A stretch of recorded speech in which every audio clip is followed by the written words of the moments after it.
5.5% vote कटने के लिए 22 दिन में, पिछले 22 दिन में आ गए हैं। इसका मतलब बहुत बड़े स्केल पे स्कैम चल रहा है, बहुत बड़ा फ्रॉड चल रहा है। जाहिर तौर पे ये यूपी और बिहार से ला लाके, यूपी आसपास के स्टेट से ला लाके फर्जी वोट बनवा रहे हैं ये लोग। अभी हम आम आदमी पार्टी की तरफ से, मैं, मान साहब, आतिशी जी और संजय सिंह जी, हम चारों का डेलीगेशन इलेक्शन कमीशन से मिला। चीफ इलेक्शन कमिश्नर साहब बाहर गए हुए हैं, बाकी दोनों इलेक्शन कमिश्नर मौजूद थे और हम उनका शुक्रिया अदा करना चाहते हैं कि उन्होंने इतने शॉर्ट नोटिस पे हमसे मिलने के लिए वो तैयार हो गए। हमारे जो मोटे मोटे मुद्दे थे, एक था नई दिल्ली विधानसभा के अंदर 15 दिसंबर के बाद से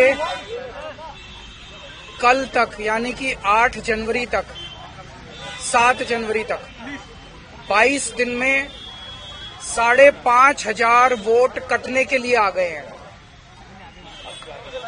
टोटल वोट 1 लाख हैं नई दिल्ली विधानसभा में, और 5,500 मतलब 5.5% वोट कटने के लिए 22 दिन में, पिछले 22 दिन में आ गए हैं। उसके पहले नहीं आए थे इतने। तो जाहिर तौर पे ये वोट गड़बड़ हैं, ये एप्लीकेशंस गड़बड़ हैं। इलेक्शन, नीचे के इलेक्शन अधिकारियों ने जब इन पे सुनवाई की और उन लोगों को बुलाया गया जिन लोगों के नाम से वोट काटने की एप्लीकेशन दी गई थी, उन सारे लोगों ने, जितने आए, सबने कहा हमने तो ऐसी एप्लीकेशन नहीं दी है, हमारे नाम से फर्जी एप्लीकेशन दी गई है। सबने, जितने आए, 89 लोगों ने अप्लाई किया है 5,500 एप्लीकेशन के लिए।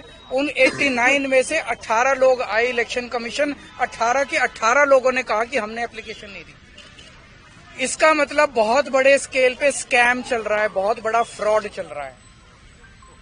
दूसरा, हमने कहा 15 दिसंबर से कल तक 13,000 नए वोट बनने के लिए, 1 लाख वोट की असेंबली है, छोटी सी असेंबली है, उसमें 13,000 नए लोग कहां से आ गए?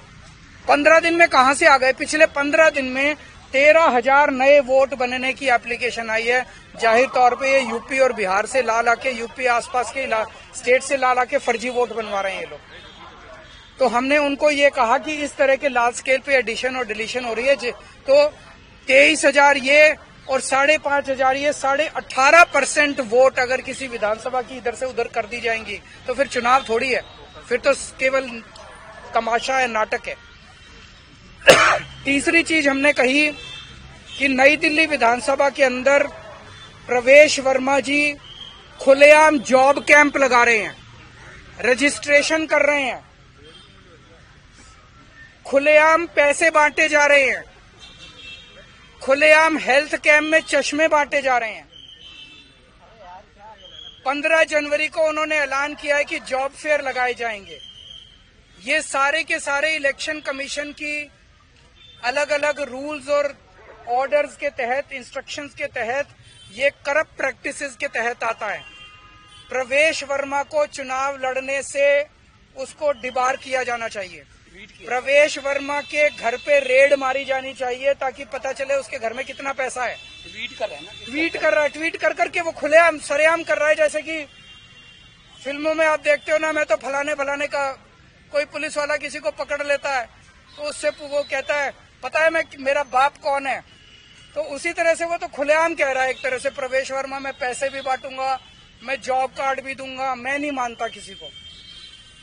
और हमने ये कहा है कि जो लोकल चुनाव अधिकारी हैं नई दिल्ली विधानसभा के, उन्होंने बीजेपी के सामने पूरी तरह से सरेंडर कर दिया है।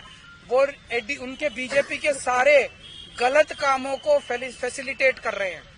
हमें खुशी है, चुनाव आयोग ने हमें आश्वस्त किया है कि इन सब प्रैक्टिसेस को नहीं होने दिया जाएगा और सख्त से सख्त कार्रवाई की जाएगी। जो भी जरूरत है वो सारी कार्रवाई की जाएगी। हमें चुनाव आयोग पे भरोसा है और हम मानते हैं कि चुनाव आयोग इस पे सख्त एक्शन लेगा। आप कुछ ऐड करना? सर, किस तरह का एक्शन आपने, जो लोकल डीईओ है उनके खिलाफ क्या एक्शन सीख किया है? और हमने एक्शन सीख किया है कि लोकल डीईओ और लोकल ईआरओ को सस्पेंड किया जाए और उनको वहां से हटाया जाए, ट्रांसफर किया जाए। क्योंकि दोनों कल हमने लोकल डीओ को और आरओ को कल 2 बजे या 3 बजे हमने एप्लीकेशन दी थी कि खुलेआम जॉब कैंप चल रहे हैं, खुलेआम ये सब करप्ट प्रैक्टिसेस चल रही हैं। उन्होंने कोई एक्शन नहीं लिया, उनकी हिम्मत ही नहीं है एक्शन लेने की। Do you have any doubt on the fairness of election, the procedure so far? The practices which are going on are going to render the entire election process as a big farce. However, we have faith in Election Commission and we hope, as assured to us, that Election Commission will take strict action and bring the entire process on track. Thank you.